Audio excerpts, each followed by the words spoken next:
Today I'm going to tell you a little story.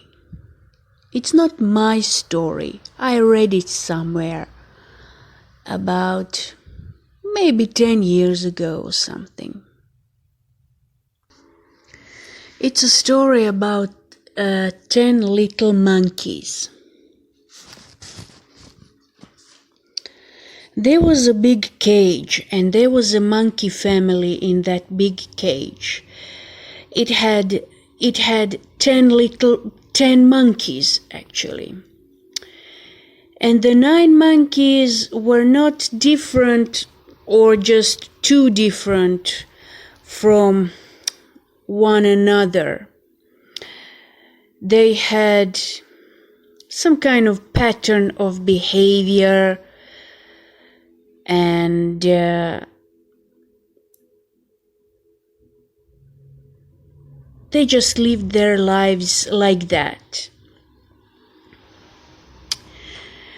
But there was the 10th monkey, the monkey number 10. He was a little bit different from others. He was very often in the corner of the cage, and he was just watching them and everything around him. He watched his monkey family, how they do everyday tasks, everyday, rituals, in the same way for, maybe 100 times or something. So the 10th monkey, he was actually bored. He wanted some kind of new experiences, and he knew that he had only 2 choices: to stay. He could stay, or he could just run away somewhere into the freedom. But of course, you have to have the key to the freedom. Otherwise, your imagination is, of course, an illusion.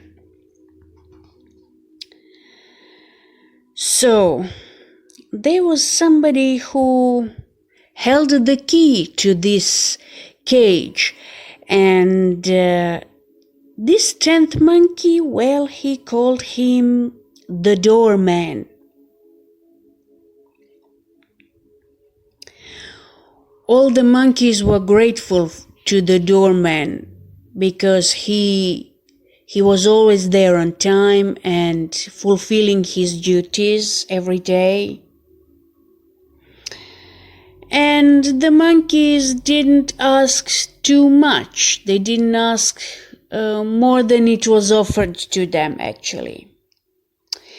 But the little 10th monkey, the little devilish bastard of his own kind,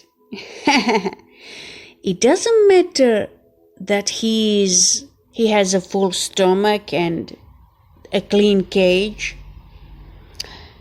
He was always looking somewhere outside,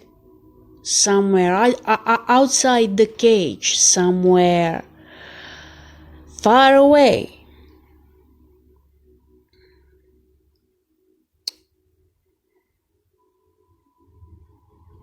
He knew very well that just to run away and to be caught is not an option.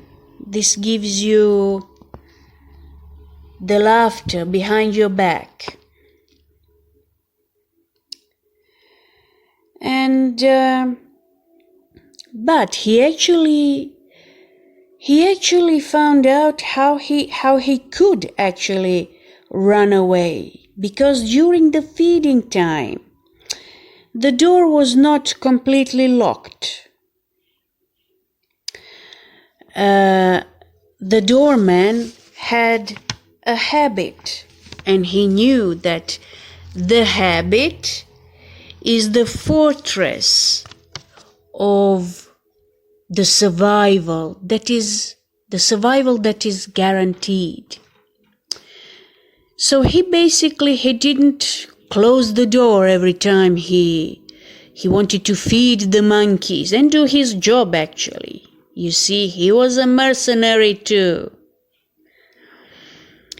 But the little devilish monkey,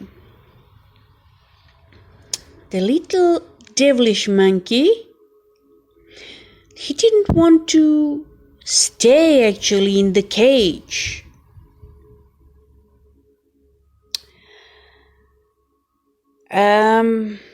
So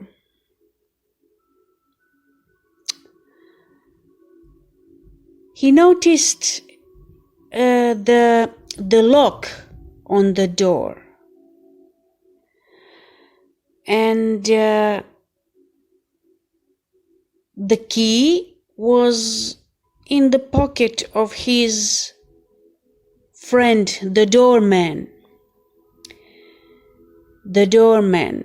the caretaker of his body, but not the caretaker of his soul. He wondered, what is the key? How to make some kind of contact with the doorman to open the door. And he remembered. Next morning, the doorman, as he always did, he did every day, he just entered into the cage, and the key was on the outside, of course.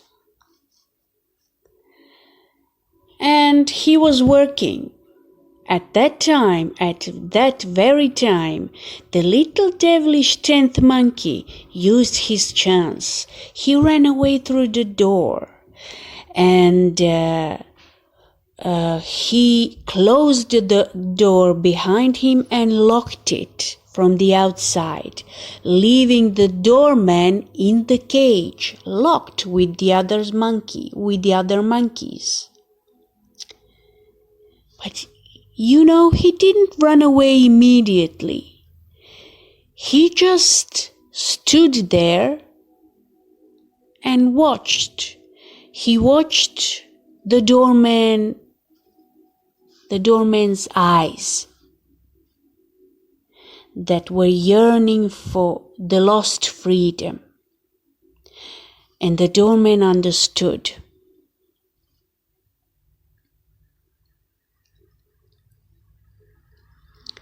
Only in a cage you can realize the real value of freedom.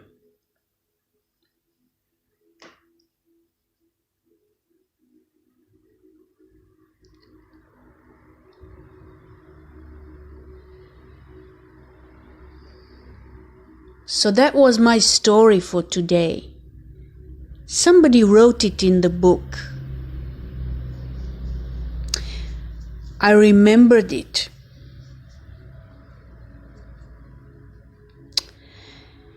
And now I'm sharing it with you.